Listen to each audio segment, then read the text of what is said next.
Bismillahirrahmanirrahim. Alhamdulillahirabbil alamin wassalatu wassalamu ala asyrafil anbiya'i wal mursalin wa ala alihi wa sahbihi ajma'in. Subhanaka la ilma lana illa ma 'allamtana innaka antal alimul hakim. Rabbi shrah li sadri wa yassir li amri wahlul 'uqdatam min lisani yafqahu qawli. Amma ba'd. Alhamdulillah ala ni'matil Islam, alhamdulillah ala ni'matil iman wa kafa biha min ni'mah. Allahumma barik lana fi Rajab wa Sya'ban wa ballighna Ramadan wa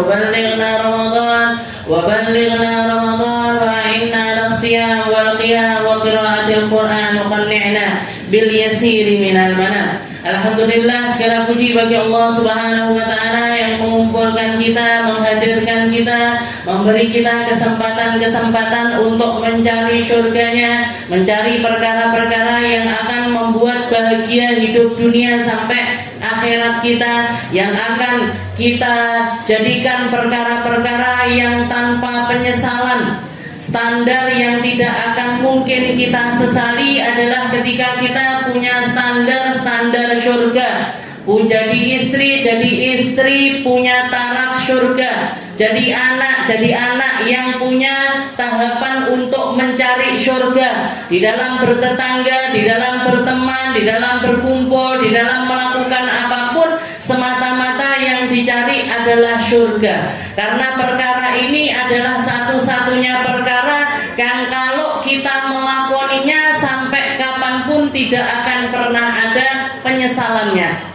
Karena orang nyari surga itu di dunia nggak akan nyesel, di akhirat juga tidak akan menyesal. Karena semuanya menggembirakan, karena semuanya menyelamatkan, karena semuanya membawa kepada kita tentang perkara-perkara yang kita rasakan secara rohaniyah, lebih senang, lebih tenang, lebih damai, lebih dikuasai dengan barokah, dan juga dikuasai oleh ampunan dari Allah Subhanahu wa ta'ala. Mugi-mugi sama Allah ta'ala jatah-jatah kita yang semacam ini diperbanyak.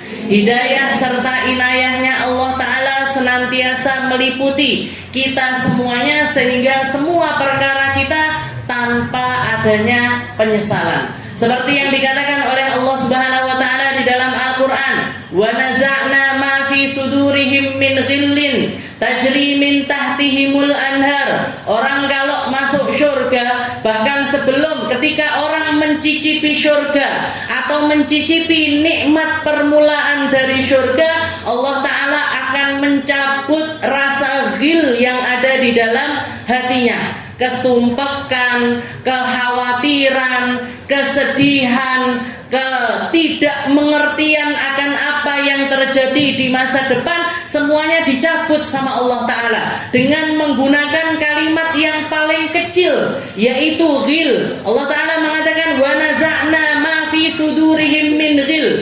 Para ahli surga itu yang dicabut sama Allah ta'ala itu rasa-rasa ndak enak yang ada di dalam hati. Baru setelah itu mereka masuk ke dalam surga, dan ketika mereka menikmati perkara-perkara yang ada di surga, mereka akan mengatakan, "Alhamdulillahilladzi hadana lihada wa ma kunna linahtadiya laula an hadanallah." Orang penduduk surga itu yang terucap, kalimat yang terucap dari lisan mereka, "Alhamdulillah yang telah memberi kami hidayah. Maha suci Allah, terpujilah Allah yang telah memberikan kami ini perkara-perkara yang sifatnya itu petunjuk." Dikasih petunjuk di dalam ngurus anak, dikasih petunjuk di dalam bakti sama suami ataupun orang tua, dikasih petunjuk untuk mendidik di mana tempat anak saya titipkan pendidikannya, dikasih petunjuk untuk nyari circle pertemanan yang baik, dikasih petunjuk untuk menghabiskan waktu-waktunya di dalam perkara-perkara yang isinya adalah manfaat. Ini yang namanya hidayah, Bu. Ini yang namanya hidayah. Jenengan enggak akan didatangkan di tempat ini kecuali karena hidayahnya Allah ta'ala menyertai jenengan.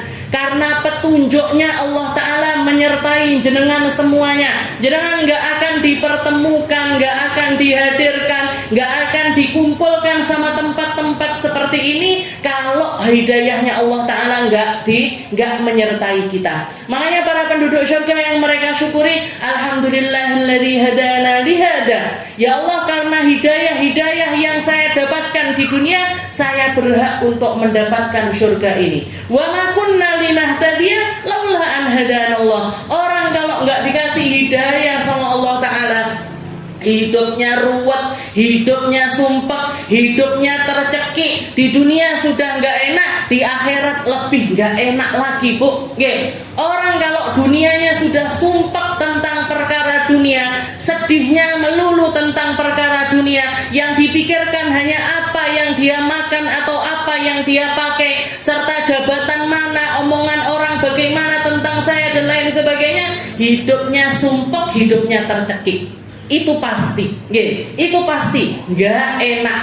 Orang nggak punya kebebasan di dalam diri, di dalam kehidupan sendiri ini, itu adalah perkara yang paling menyesakkan ketika di dunia. Makanya orang kafir Allah Ta'ala ngasih bahasa, ngasih bahasanya orang kafir ini gimana? Orang-orang yang nggak dapat hidayah itu ka'annahu yas'adu fis sama, kayak orang yang naik ke atas langit. Itu ayat turun 1400 tahun yang lalu. Belum ada yang namanya astronot, belum ada orang pergi keluar angkasa, nggak ada orang nggak tahu, manusia nggak ngerti kalau di luar angkasa itu hampa udara, nggak ada oksigen. Tapi bahasanya Allah Ta'ala, orang kalau nggak dikasih hidayah itu ka'annahu yas'adu fis sama, kayak orang naik ke atas langit, nggak punya oksigen. Kenapa? Hidupnya sesek, hidupnya sesek, Bu. Orang nggak punya hidayah itu hidupnya sesek, melulu perkara yang dipikirkan, nanti orang ngomongin saya gimana, nanti apa katanya orang, nanti bagaimana. Hidupnya serba bagaimana. Tapi orang Islam, orang yang dapat hidayah, orang yang punya iman, hidupnya ngalir gitu aja. Yo budal, yo hari ini makan apa? Kalau dapat rezeki akan mendatangi kita, walaupun kita nggak perlu mendatangi rezeki tersebut. Nyekolahkan anaknya yang tak titipkan kamu, sudah tak ikhtiari, tak taruh di tempat yang baik, sekarang tinggal doakan anak tersebut. Semuanya dipasrahkan kepada Allah Subhanahu wa Ta'ala. Jadi nggak ada kekhawatiran mau presidennya 01, 02, 03, ndak reken, Bu.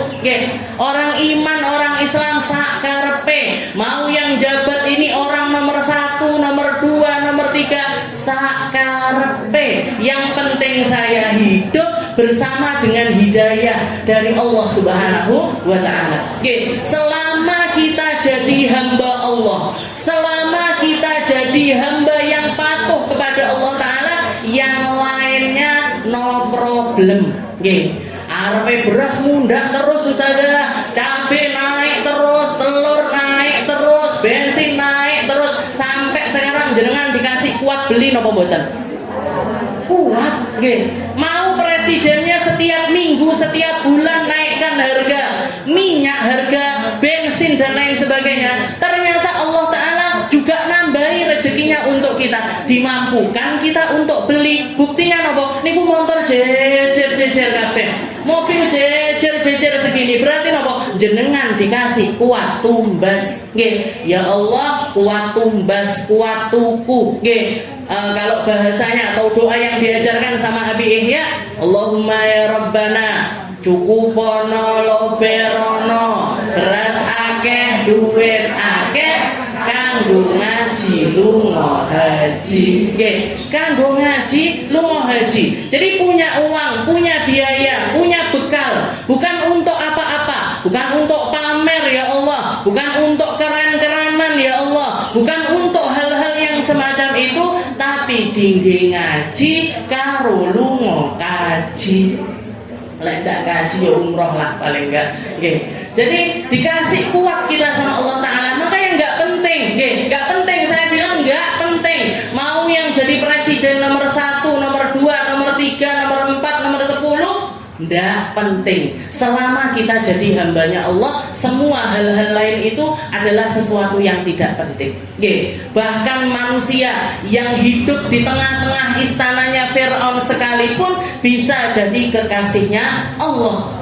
Sayyidina Musa, Nabi Allah Musa hidup di dalam rumahnya Fir'aun, di dalam istananya Fir'aun, tahu persis bagaimana arogannya Fir'aun, bagaimana bejatnya Fir'aun. Undang-undang yang keluar dari istana tersebut adalah undang-undang yang sangat biadab sekali, sampai punya peraturan, presiden punya peraturan, kalau bayi laki-laki yang lahir, bidan-bidan dijadikan mata-mata, dokter-dokter kandungan dikasih perjanjian tertulis, kalau sampai merahasiakan ada anak bayi laki-laki lahir kok dirahasiakan, mereka yang akan kena bunuh, mereka yang akan dieksekusi. Nggih, ini peraturan macam apa? Presidennya awake dhewe kan enggak Fir'aun banget. Gitu. Fir'aun apa? Ndak tek Fir'aun. Nggih. Ndak sampai seperti itulah istilahnya. Kalaupun misalkan melakukan kesalahan, melakukan kedoliman, tapi nggak sampai seperti itu, Bu. Nggak sampai yang mengeksekusi, bunuhin orang, yang dibunuh ini bukan orang-orang dewasa yang bersalah, tapi bayi-bayi yang baru lahir dieksekusi mati di samping ibunya yang baru saja melahirkan. Jangan bayangkan, ibu esek tas ngeden lahir kok bayinya laki, langsung dipenggal waktu itu juga. Sampai akhirnya terjadi ketidakstabilan, karena akhirnya anak perempuan lebih banyak ketimbang anak laki-laki. Laki-lakinya punah, entek. Anak perempuannya yang banyak, anak laki-lakinya yang sedikit. Protes rakyatnya, protes menterinya, protes orang-orang yang ada di sekitarannya Fir'aun, diganti, diminimalisir, tapi mek setitik, napa? Setahun dibunuhin, setahun ndak dibunuh. Setahun bayi laki-laki dibunuh, setahun bayi laki-laki tidak dibunuh. Ini peraturan macam apa? Tapi ternyata dari dalam istana, tempat terbejat pada waktu itu, yang dipimpin oleh presidennya sendiri, oleh pemimpinnya sendiri, oleh rajanya sendiri, keluar. Baik ada yang laki-laki, yaitu Nabiullah Musa, jadi kekasihnya Allah, jadi utusannya Allah, jadi rasulnya Allah, dan juga perempuan, yaitu Sayyidah Asiyah, istrinya Fir'aun. Istrinya Fir'aun, tapi menjadi contoh seorang perempuan mulia, penduduk syurga, bahkan jadi salah satu dari pemimpin syurga, yaitu Sayyidah Asiyah binti Muzahim. Jadi kalau misalkan hidayah itu menyertai kita, Bu, tidak penting di mana kita berada, seperti keluarga seperti apa kita hidup, lingkungan bagaimana kita berada, dan lain sebagainya, semuanya nggak penting selama kita bersama-sama dengan hidayah dari Allah Subhanahu wa Ta'ala. Ini yang harus selalu kita syukuri. Alhamdulillah ala nikmatil Islam, alhamdulillah ala nikmatil iman. Ya Allah, terima kasih saya jadi orang Islam, saya jadi orang iman. Kalaupun misalkan dunia ini menyesakkan saya, tapi nggak sampai mencekik mati saya, masih ada oksigen yang bisa dihirup, masih ada udara yang bisa melegakan, masih ada tempat untuk saya bernafas, karena saya tidak ada di tempat yang hampa udara. Apa oksigen untuk kita hidup? Al-Quran. Apa oksigen kita hidup? Zikir kepada Allah Ta'ala. Apa oksigen kita untuk hidup? Kedekatan kepada Nabi kita, Nabi Muhammad Sallallahu Alaihi Wasallam. Semoga yang semacam ini naik terus, yang semacam ini sama Allah Ta'ala porsinya ditambah terus, dikasih terus, diistiqomahkan terus, diberkahi terus, dinaungi dengan perkara-perkara indah dari Allah Subhanahu wa Ta'ala. Kita lanjutkan pembahasan kita di dalam kitab Uqudul Lijan ila an qala al-muallif rahimahullahu ta'ala wa nafa'ana bi ulumi fid dharain hukiya an ba'dihim annahu qala.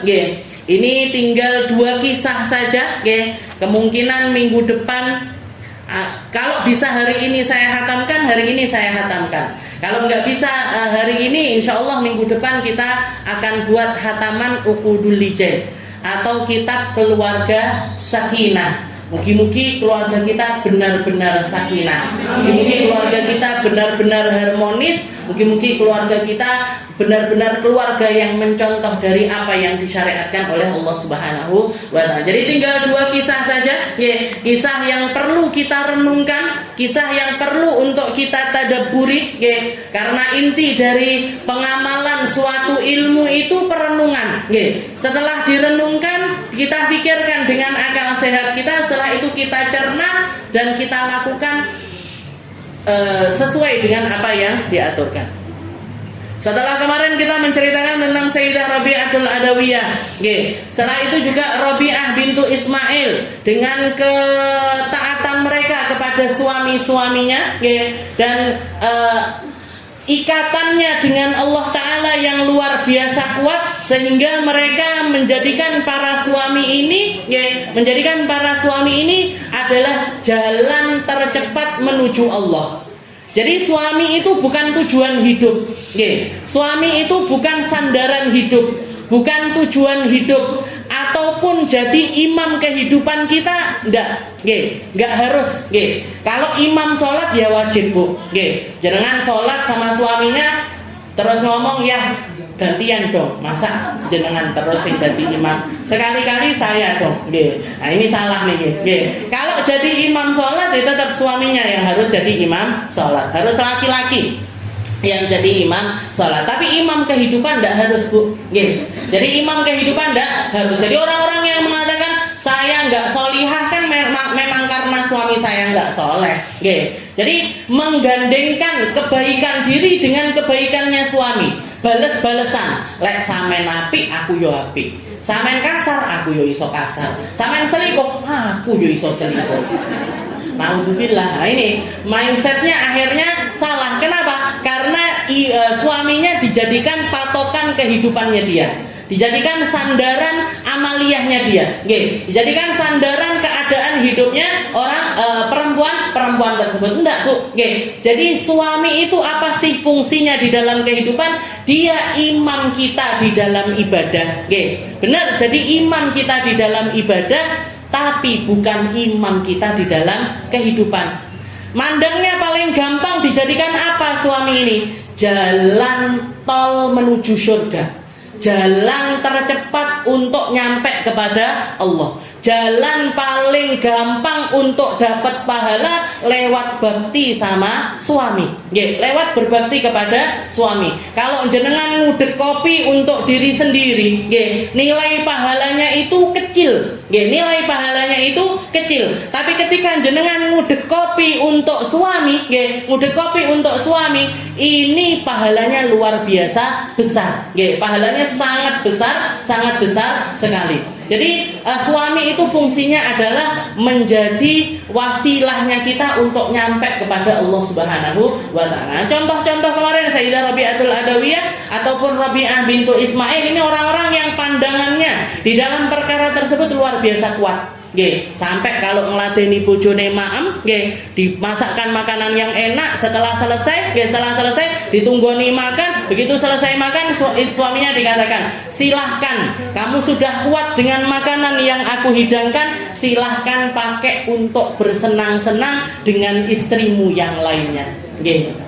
Ini perempuan mana nih? Sing kuat ngomong kayak gini, ini perempuan mana? Tapi yang kedua, ketiga, keempat dinikahi, Bu, bukan selingkuhan, tapi dinikahi secara sah. Jadi dia yang bantu menguatkan suaminya disuruh untuk senang-senang sama istri yang lainnya. Kenapa? Karena mandang suami bukan lagi sebagai partner hidup atau tempat untuk bermesra-mesraan dan lain sebagainya. Hal-hal semacam itu wes sepo untuk orang semacam Rabi'atul Adawiyah ataupun Rabi'ah bintu Ismail. Tapi mereka semuanya yang dicari adalah kenikmatan hakiki bersama Allah Subhanahu wa taala. Yo ndak harus seperti itu, tapi titik-titik awake dhewe minimal itu nggak sampai ngudek kopi karo nesu-nesu nih, paling enggak ngoten Pak Bes. Ngudek kopi karo ya yang enggak ngono ae Pak. Utut ae Pak enggak.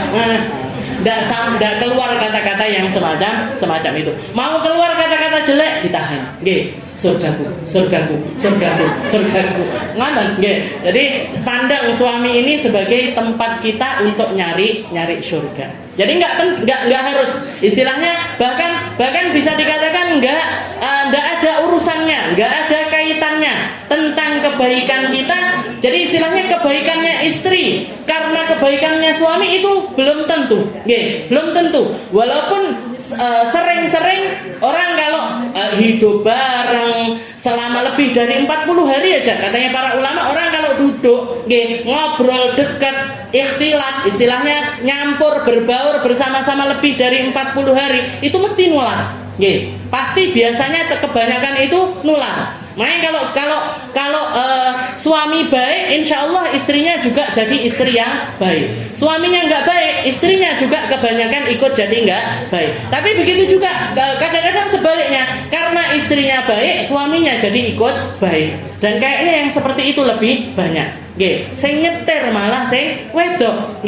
Yang nyetir istilahnya karena pengaruhnya seorang perempuan itu jauh lebih besar ketimbang pengaruhnya seorang laki-laki di dalam rumah terutama. Di dalam rumah itu pengaruhnya seorang perempuan itu jauh lebih besar ketimbang suami.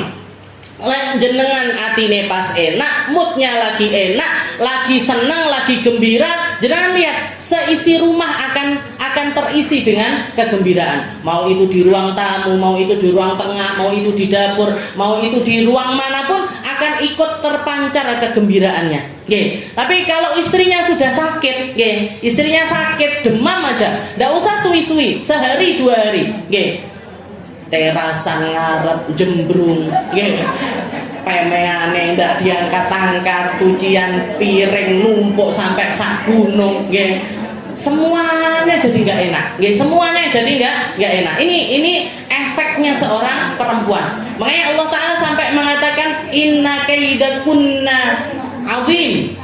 Ketika Allah Taala membahas tentang setan, bahas setan, ini Allah Taala membahasakannya inna kaidasyaitani kana dha'ifa. Tipu dayanya setan itu lemah sekali. Diwacane setan itu kalau bisikin kita, kamu deloken wong kuwi ngene-ngene, auzubillahi minasyaitonirrajim. Hilang, Bu. Setan itu tinggal kita ngomong auzubillahi minasyaitonirrajim, hilang dia. Tapi urusan sama perempuan, inna kaidakunna azim. Perempuan ini tipu dayanya luar biasa. Ngalah-ngalahne setan. Ngalah-ngalahne setan berkali-kali lipat. Digusah jawab terus. Digusah jawab terus suaminya. Nah, jadi misalkan tengkar ngoten atau adu mulut sama suaminya. Ya, gini. Dijawab sing sabar. Sabar, pangga sabar ae. Sabar mah. Ya wis entek sabarku. Ada aja jawabannya. Salah terus sampai ada pepatah di zaman-zaman sekarang ini sampai dikatakan perempuan selalu benar, laki-laki selalu salah. Salah terus. Jalan perjalanan ya, lapar apa ndak? Ya, lapar apa ndak? Pengen makan apa? Sembarang. Sate, mau apa? Soto, sembarang. Apa? Ini yang bakso, mau salah kabeh. Dia ngomongnya sembarang tapi semuanya salah. Nah, ini perempuan. Ketahuilah inna kaidakunna azim. Tipu dayanya jenengan ini luar biasa. Jadi efek dari seorang perempuan. Jadi harus disadari. Kalau Nabi Muhammad mengatakan saya nggak pernah melihat ada satu makhluk yang lebih kurang akal dibandingkan perempuan. Perempuan itu dianggap sama Nabi Muhammad itu kurang akalnya. Kenapa? Ya karena ngoten niku. Jadi salah dibolan-balani, salah munyer. Jadi orang kalau bisa ke sini ke sana itu lurus. Iku kudu mampir ono. Ke supermarket maunya beli bedak, sing digawa sak kresek, cilok melok melbu, mau beli bedak loh, cilok melok melbu, nugget melok melbu, gula melok melbu, bahkan kipas melok melbu, melok kabeh, ikut nunut, karena keadaannya seorang perempuan. Wa ukiyan ba'dihim annahu qala. Jadi diceritakan ini kisah yang 2 kisah terakhir, diceritakan annahu faqala indana rajulun haddad kana yadkhulu yadahu finnar wa yakhruju bihal hadid muhma wa la tamassuhu annar. Dikatakan di zaman dulu, di zaman salaf itu, di zaman masih zaman setelah Nabi Muhammad tapi jauh dari zaman kita. Jadi mungkin 500 atau 600 tahun yang lalu ada seorang haddad. Haddad itu tukang besi. Ada seorang tukang besi yang terkenal, tersohor karena keistimewaan yang ada pada diri si haddad ini tadi. Jadi tukang besi ini dia adalah seseorang yang sekalipun tangannya itu megang bara api secara langsung, tapi dia nggak pernah terbakar. Jadi sampai tersohor, viral lah kalau orang zaman sekarang ngomongnya viral. Jadi kayak dulu pernah saya ngeliat video ada ibu-ibu tukang goreng-gorengan ini sak tangannya nyemplung nenggone minyak. Kan langsung viral. Nah ini juga gitu. Dia itu tukang besi, besi itu kan biji besi dimasukkan ke api nanti meleleh, diolah nanti jadi pisau, jadi cangkul, jadi keris dan lain sebagainya. Tapi keistimewaannya dia megang bara api sekalipun, bahkan megang besi yang panas luar biasa, itu dipegang pakai tangan kosong dan nggak pernah terbakar. Dan nggak terbakar tangannya ataupun juga badannya. Maka orang-orang ini membicarakan orang sakti istilahnya. Ada orang yang tidak pernah terbakar sama api. Faqasadahu rajul yang dursidqa dzalikal amr. Maka ada satu orang yang penasaran. Ini mesti wali ini. Ini mesti orang yang punya keistimewaan di sisi Allah Taala. Apa? Istilahnya apa yang istimewa dari dirinya kok sampai dia memiliki kelebihan yang semacam itu. Wasa'ala anil haddad. Nyari di mana tempat kerjanya dia. Falamma ra'ahu yasna kama usifa lahu amhalahu rajul hatta faragha min sun'ati. Maka ketika didatangi di tempat kerjanya dan dia melihat dengan mata kepala sendiri kalau dia itu megang logam besi yang masih panas dengan tangan kosong, dia melihat hal itu secara langsung, maka dia nunggu sampai tukang besinya itu tutup, ditunggu sampai selesai pekerjaannya, begitu tutup baru diparani. Diparani fa'atahu wa sallam alaih, diparani, mengucapkan salam, faradda alaihi salam, dibalas salamnya orang tersebut. Faqala lahu rajul, laki-laki tersebut mengatakan, "Inni dhaifuka fi hadhil lailah." Nah, jadi orang penasaran ini tadi ngomong sama si tukang besi, saya pengen jadi tamumu malam ini. Tolong jamu saya di rumahmu. Izinkan saya untuk nginep di rumahmu. Faqala lahu al-haddad, maka hubban wa karamah, ya, marhaba, boleh aja, ayo silakan ikut saya ke rumah. Fawadha bihi ila manzilihi wa ta'asyamahu wa bata wa huwa ma'ahu. Jadi nginep, dikasih makan malam bareng-bareng, dikasih tempat tidur, dikasih penginapan dan lain sebagainya. Falam yazid ala fardi wa nama fi subuh, sambil diamati. Ini laki-laki ini kelebihannya dia apa? Ngibadahe kaya apa? Dikira sak berapa? Salatnya seberapa banyak? Dilihat sama dia, diperhatikan, ternyata sholatnya biasa-biasa saja, yang dilakukan bahkan cuman amaliyah fardu aja. Jadi habis sholat isya yo ndak nambah ba'diyah isya, ndak ada qobliyah isya, tengah malam yo nggak bangun malam, subuh baru bangun, setelah itu sholat subuh.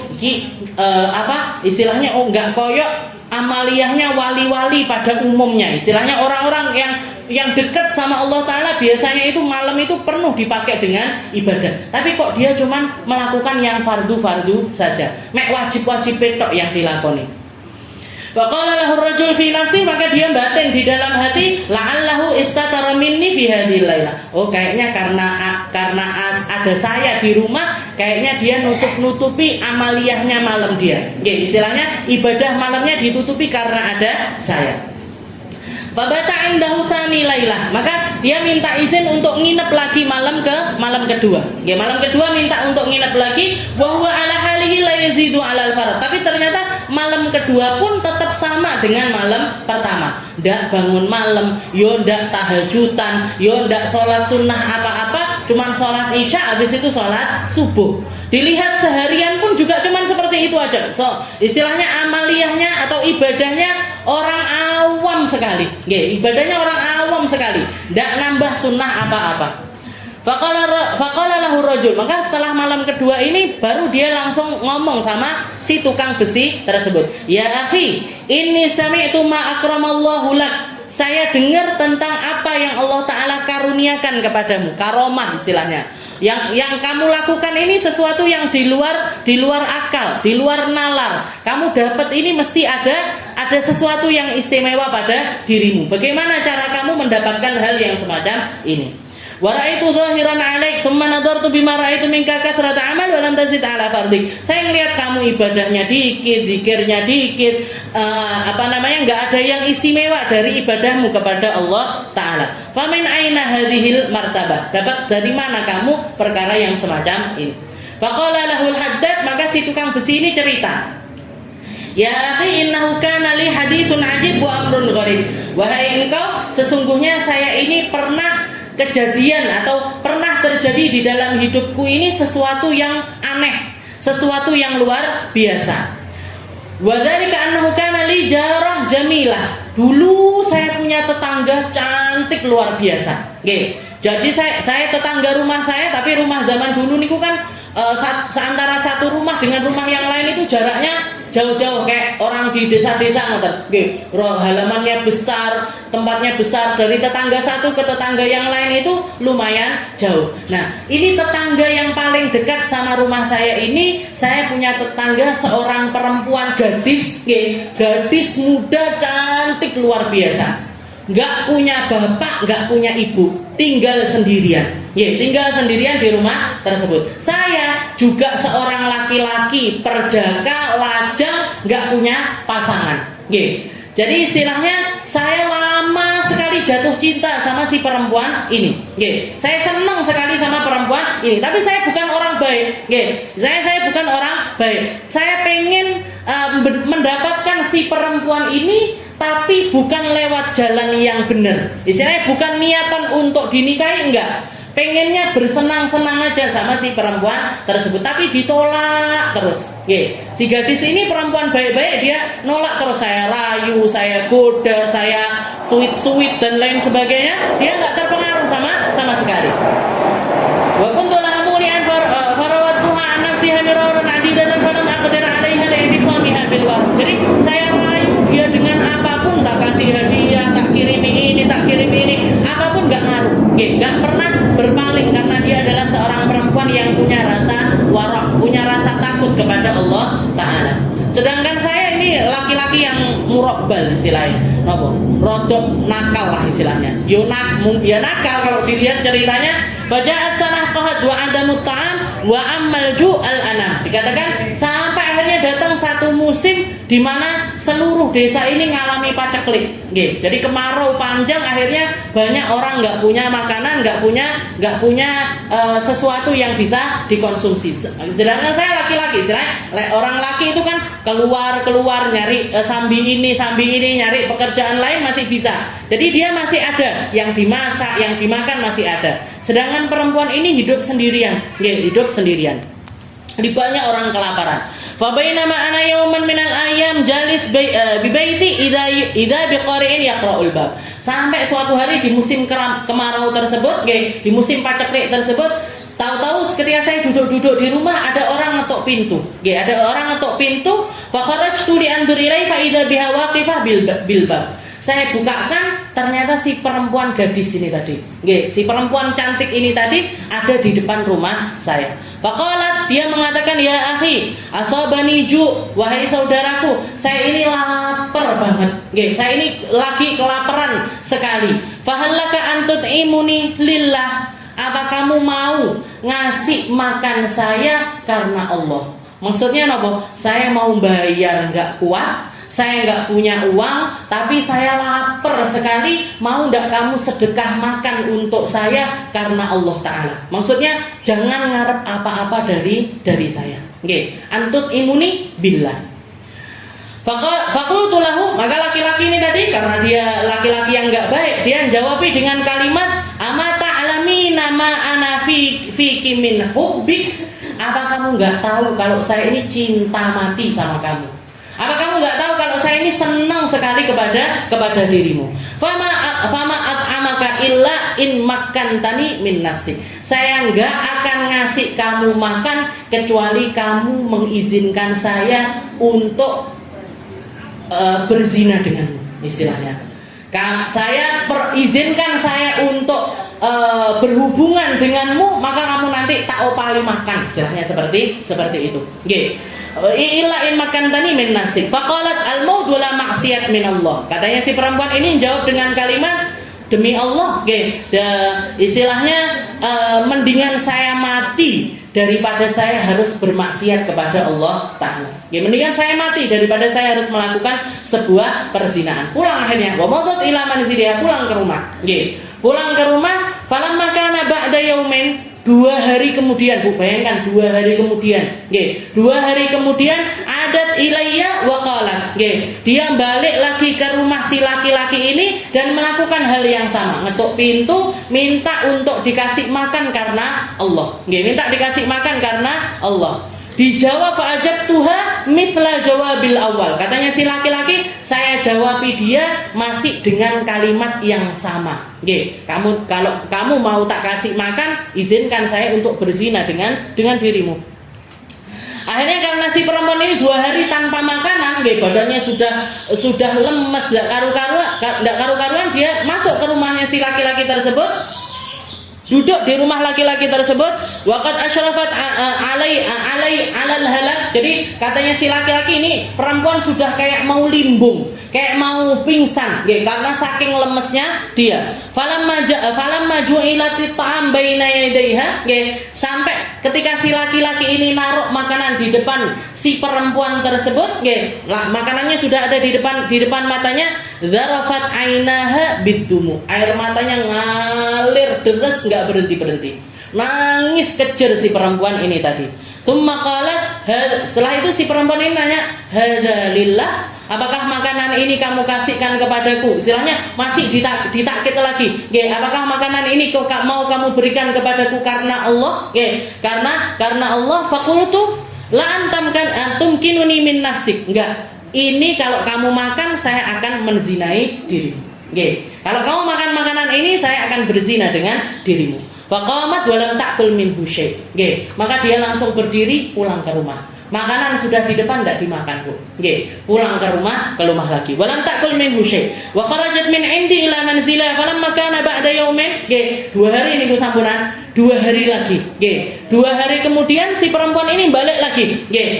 Ba'da yaumin idza biha taqra'ul bab, dia ngetuk pintu lagi. Fa kharajtu ilaiha wa hiya waqifah. Saya keluar tak bukakan pintu. Wa qad qata'al ju' sautaha. Ini dia sudah ngomong dengan suara yang hampir habis. Jadi kayak orang tercekik seperti itu, suaranya sudah habis. Wa qasama dhahraha, sampai punggungnya ini melengkung. Apa istilahnya, dari nahan lapar yang luar biasa berhari-hari sampai punggungnya itu membungkuk. Faqalat ya akhi, a'antanil hayl wa lam aqdir 'ala tawajjuh li ahad ghairuk. Katanya si perempuan ini, saya dalam keadaan yang mau mati. Kalau saya enggak makan saya akan mati. Dan tempat terdekat dari rumahku adalah rumahmu. Lek enek omah liya saya tidak akan mendatangi rumahmu. Kalau ada rumah lain saya tidak akan pernah mendatangi rumahmu karena saya tahu niat buruk yang ada di dalam benakmu. Tapi saya terpaksa kembali lagi ke rumah ini. Fahallaka antut imuni lillah. Apakah kamu mau ngasih saya makan karena Allah? Faqultu na'am. Maka laki-laki tersebut mengatakan, ya sudah, istilahnya ya sudah, silahkan masuk ke rumah saya, tapi niat saya masih seperti niat saya sebelumnya. Kalau kamu tak kasih makan, saya harus kamu izinkan untuk menzinaimu. Fa'atraqat ra'saha sa'ah. Maka dikatakan si perempuan ini merenung sesaat, tsumma dakhalat wa qa'adat. Masuk ke rumah si laki-laki ini tadi, setelah itu duduk di rumahnya. Walam yakun indi ta'am, katanya si laki-laki itu, di rumah saya waktu itu juga lagi enggak ada makanan. Maka dia masak dulu, masak makanan, faqumtu wa adramatin nar wa sana'tu laha ta'aman, saya masakkan dia, saya bikinkan makanan. Walamma wada'tu baina yadayha tadarakani lutfullah. Katanya si laki-laki ketika saya masak-masak, terbesit di dalam hati saya, ya Allah, kok nemen-men saya ini, kok nemen-men bejatnya saya, dan betapa baiknya si perempuan ini. Berkali-kali dia datang untuk nyari makan karena kelaparan yang luar biasa, dan berkali-kali dia menolak maksiat yang saya tawarkan kepada dirinya. Betapa baiknya dia dan betapa buruknya saya. Betapa jeleknya, kotornya pikiran saya melihat perempuan yang sudah mau mati kayak gini masih tetap pikirannya zina, kenikmatan yang semacam itu. Jadi katanya dia, tadarakani lutfullah. Jadi masuk di dalam hatiku kelembutan dari Allah Ta'ala. Wa qultu fi nafsi, saya ngomong di dalam hati, waihak ya hadza, inna hadhihi imra'at naqisah aql wa din tamtani min ta'am la qudrata laha alaih. Wahai engkau, wahai laki-laki jelek, laki-laki yang bejat, di depanmu ada seorang perempuan yang kelaparan luar biasa dan kamu masih memikirkan hal yang semacam itu. Wahia tataraddadul marrah ba'dal marrah min alamil ju', dia bolak-balik karena kelaparan. Wa anta la tantahi an maksiatillah, dan pikiranmu tetap di dalam kemaksiatan kepada Allah. Tsumma qultu, setelah itu dia mengatakan, Allahumma inni ta'ibun ilaik. Jadi lagi masak itu sambil berikrar dia mengatakan, ya Allah, saya taubat sekarang juga. Saya taubat sekarang juga. Inni ta'ibun ilaik mimma kana minni. Saya taubat dari apa yang telah saya lakukan. Inilah uqarribuha fi maksiatin abadan. Saya tidak akan pernah mendekati dia di dalam maksiat mulai hari ini. Mulai saat ini. Fadakhaltu ilaiha wa hiya ma ta'kul. Saya dekati dia, saya hidangkan makanan di depannya dia dan dia masih belum megang makanannya. Faqultu kuli wala rau'alak. Makanlah dan kamu enggak perlu takut, enggak perlu khawatir. Fa innahu lillahi ta'ala. Makanan ini saya berikan kepadamu karena saya mengharapkan ridhonya Allah. Saya tidak pengen melakukan apapun kepada dirimu. Falamma sami'at dzalika rafa'at ra'saha ila sama. Dikatakan perempuan ini begitu mendengar kata-kata si laki-laki tersebut, dia mengangkat pandangannya ke atas langit, wa qalat, dan dia mengatakan, Allahumma in kana shadiqan faharrim alaihinna fid dunya wal akhirah. Jadi enggak setelah dengar itu langsung makan boten. Langsung dimakan, padahal lapar berhari-hari, 4 hari 5 hari tidak makan, tapi dia langsung ngangkat tangannya minta sama Allah Ta'ala untuk membuktikan kebenaran apa yang dikatakan oleh laki-laki tersebut. Dia mengatakan, Allahumma in kana shadiqan. Ya Allah, kalau laki-laki ini benar di dalam kalimat yang keluar dari lisannya, faharrim alaihin nar fid dunya wal akhirah. Haramkan untuknya neraka di dunia sampai akhirat.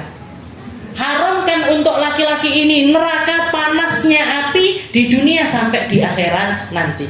Faqala fataraktuha ta'kul. Maka katanya laki-laki ini setelah dengar doanya si perempuan itu, ya dikiranya doa biasa seperti itu saja. Dibiarkan si perempuan ini menikmati makanannya, dia balik ke dapur beres-beres. Beres-beres, nggak pakai kompor, zaman itu masih pakai kayu bakar dan lain sebagainya. Dikatakan ketika dia beres-beres api ini dan lain sebagainya, qumtu li uzilanar, saya mau matikan api tanur saya. Tanur itu jadi kompor kayu seperti itu, mau saya matikan apinya. Wa kana dzalika fi zamani syita fawqati jamrah ala qadamai falam tuhrikni. Dikatakan satu kayu bakar yang masih menyala nyampe atau jatuh di atas kaki saya dan tidak membakar kulit saya. Saya tidak merasakan panas, juga tidak merasakan kebakar sama sekali.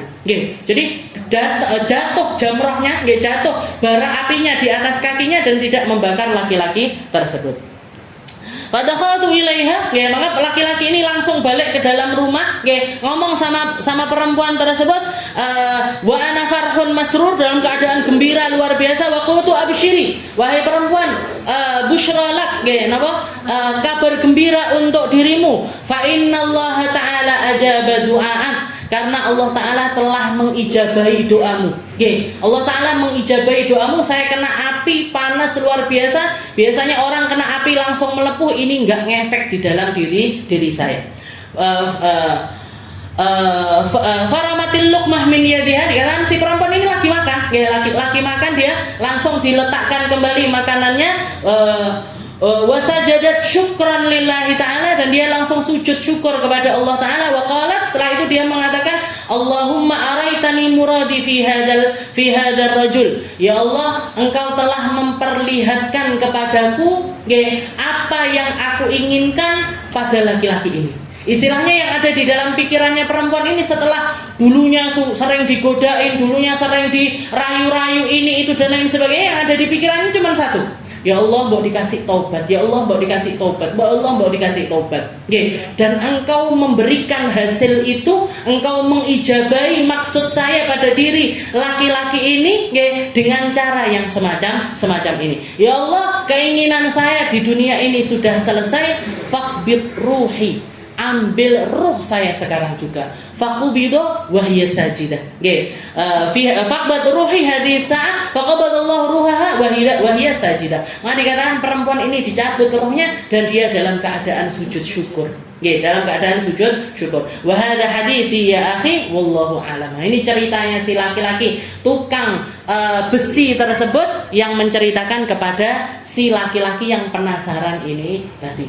Jadi perempuan kalau sudah takwanya kepada Allah Ta'ala yang ada di dalam hatinya, yang ada di dalam dirinya, di dalam dirinya, Allah Ta'ala itu nggak pilih-pilih, Bu. Wali itu bisa diambil dari laki-laki, bisa diambil dari perempuan. Martabah atau derajat yang pengen Allah Ta'ala berikan, surga yang akan diberikan oleh Allah Ta'ala kepada manusia, itu nggak pilih-pilih. Laki-laki, perempuan sama saja. Sama saja. Cuman syariatnya yang berbeda, caranya yang berbeda, porsinya yang berbeda. Kalau laki-laki di luar, perempuan di rumah. Kalau laki-laki dengan taat kepada ibunya, perempuan dengan taat kepada suaminya. Kalau laki-laki dengan keilmuannya, dengan kebaikannya, sedekahnya dan lain sebagainya, perempuan dengan pengurusan anaknya, dengan membereskan apa yang ada di rumah tangga dan lain sebagainya, itu porsinya perempuan. Dan ini, tapi kalau dari segi nilai, dari segi pahala, sama saja. Sama saja. Bukankah perempuan dulu yang datang kepada Nabi Muhammad seringkali ketika ditanya, ketika dia nanya, ya Rasul, laki-laki bisa pergi perang, bisa pergi ke sini dan lain sebagainya. Katanya Nabi Muhammad, wahai perempuan, sesungguhnya jihadmu ada di rumahmu. Ketika kamu masak itu jihad, nyuci baju, nyuci piring, walaupun kelihatannya nggak keren, Bu. Keren apa buatan? Cuci piring, cuci piring, tapi itu semuanya jihad. Karena kalau piring ini mek ditumpuk, atau ndak enek sing ngumbai, pusing dia. Suami pulang kerja ngelihat tumpukan piring sak gunung, lihat tumpukan baju sak gunung, mumet napa mboten? Mumet. Niku bagiannya jenengan untuk membereskan perkara-perkara yang semacam itu. Mungkin sama Allah Ta'ala kita ditambah takwanya, ditambah takutnya, ditambah kesenangannya di dalam ibadah, ditambah kenyamanannya di dalam melakukan perkara-perkara yang baik, ditemukan sama orang-orang baik, ditemukan sama kumpulan-kumpulan yang baik, dikasih paham, dikasih ngerti bahwasanya hidup ini sementara dan waktu kita sedikit, dan kalau bukan sekarang kita menggapai atau nyari kebaikan-kebaikan, kapan lagi kesempatan kita, masih adakah umur untuk kita, masih adakah waktu untuk kita semuanya nggak ngerti. Maka mumpung masih sempat, mumpung masih sehat, mumpung masih dikasih tempat-tempat yang semacam ini, kita maksimalkan perjuangannya di sini ataupun di rumah, sama suami ataupun sama teman, sama keadaan-keadaan yang kita sesuaikan sesuai dengan keadaan kita masing-masing, tapi tujuan kita sama, yaitu nyari surganya Allah, nyari kedekatan sama Nabi Muhammad sallallahu alaihi wasallam. Mungkin sama Allah Ta'ala kita dikasih panjang umur di dalam ketaatan, panjang umur di dalam kebaikan, panjang umur di dalam keberkahan yang selalu tercurah di dalam diri ataupun kehidupan kita. Ala hadhihi niyyah wa ala niyatin salihah wa ila hadratin Nabi Muhammad sallallahu alaihi wasallam bisirril Fatihah.